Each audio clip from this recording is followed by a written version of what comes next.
আসসালামু আলাইকুম। ওয়ালাইকুম আসসালাম। আমি মোহাম্মদ আমিনুল ইসলাম।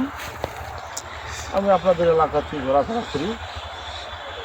তো আপনার নাম? খোরশেদ আলম। আপনি? মোহাম্মদ আবুল হোসেন। আবুল হোসেন। এই যে আলুর আবাদ, এটা কাদের? আপনার পুরোটাই? পুরোটা। ওই যে ওই সামনেরটা? আমার খালু হয়। আর ওই যে ওই যে ওই যে ওইগুলা? এগুলো আমার, এগুলো আমার। আচ্ছা, যে পিছনে যে সরিষাগুলো 5.5 বিঘা শস্য লাগাচ্ছে। 5.5 বিঘা সব কি এখানে আছে না আরো? এখানে সব এগুলো জমি জমা সব কি আপনাদেরই ভাগী শরীর? আমার। বুঝতে পারছি। যাই হোক, এই যে আলু আপনারা আবাদ করেন, তা আলু তো আমাদের উত্তরবঙ্গের বেশিরভাগ জয়পুরহাটে আবাদ করা হয়, তাই না? তা আমাদের বগুড়াতে দেখতে পারতেছি যে আপনাদের এই উপজেলা এবং আমাদের শেরপুর উপজেলায় কুসুম্বি ননে, ওইদিকে বিশালপুর, ওইদিকে ভালো আবাদ হয়, এদিকেও মোটামুটি দেখতেছি ভালো আবাদ হয়। তো এই আলু আবাদ করতে আপনাদের কি পরিমাণ সার লাগে? রাসায়নিক সার ধরেন যে আপনি 2 বস্তা করে টিএসপি লাগে বিঘার উপরে। 2 বিঘা? 2 বস্তা 2 বস্তা? 2 বস্তা টিএসপি বিঘা প্রতি। 2 বস্তা পটাশ, 1 বস্তা ইউরিয়া লাগে। তারপরে আপনাদের যে জিপ সার আছে, জিপ সার লাগে 3 বস্তা 2 বস্তা করে না? তাহলে তো আপনার বিঘা প্রতি অনেক মানে খরচ। আর খরচ মেলাটা। তাতে আপনার বিঘা প্রতি কি পরিমাণ আলুর উৎপাদন হয়? 120 মণ করে পর্যন্ত আলু হয়। আর বিক্রি করেন প্রতি মণ কত? প্রতি মণ ধরেন যে বাজার ভালো থাকলে মনে করেন যে কেজি বিক্রি হয় 1000 টাকা বস্তা বেচছে আগে। 1000 টাকা বস্তা? হ্যাঁ। তার মানে একটা বস্তায় কত কেজি? 1.5 মণ। তাহলে মানে প্রতি বিঘায় উৎপাদনে খরচ হয় কি? ধরেন বিঘা প্রতি 40-45 হাজার টাকা হয় খরচ হচ্ছে। আর ধরেন যে 50-60 হাজার টাকা হয়। 50-60। লাভ হলো কত? লাভ হবে 10। আচ্ছা, আপনাদের এরপরে কি করেন? আলুর পরে কি করেন? আলুর পরে ধানে সার লাগে? সার লাগে, অল্প লাগে, কম লাগে। মানে এই আলুর সারটা আপনাদের ওই ধানের মধ্যে আবার চলে যায়, তাই না? দেখা যায় যে ধানও মোটামুটি 16 আনা না হলেও 15 আনাই হয়। 16 আনাই আলুর ধান তো 16 আনাই হবে। তাহলে তো ভালো একটা, মানে এটা একটা প্রসেস, তাই না?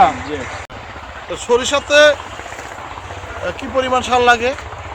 সরিষাতে 1 বস্তা করে দিলে হবে। 3 বস্তা ইউরিয়া 1 বস্তা, টিএসপি 1 বস্তা।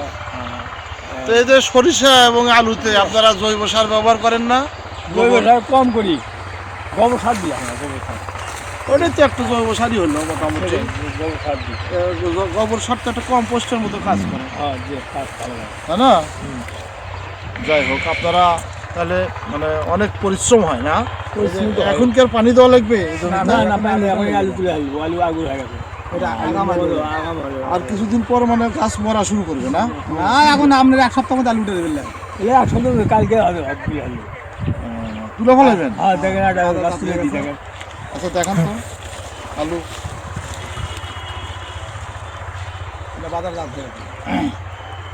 এগুলো বিক্রি হলো কত করে? এখনো বিক্রি শিওর হয়নি, এখন বাজার চলছে 30 টাকা কেজি। ও, এটা সাদাটা? হ্যাঁ, খুচরা বাজার 30 টাকা কেজি বিক্রি হয়। তোমার কোল্ড স্টোর যারা বড় হয় না। এটা আপনাদের কি আলুর নামটা কি?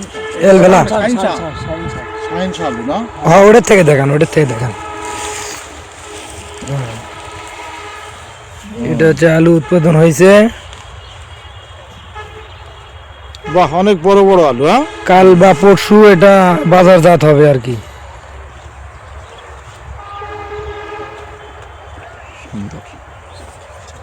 অনেক সুন্দর। আচ্ছা, এদিকে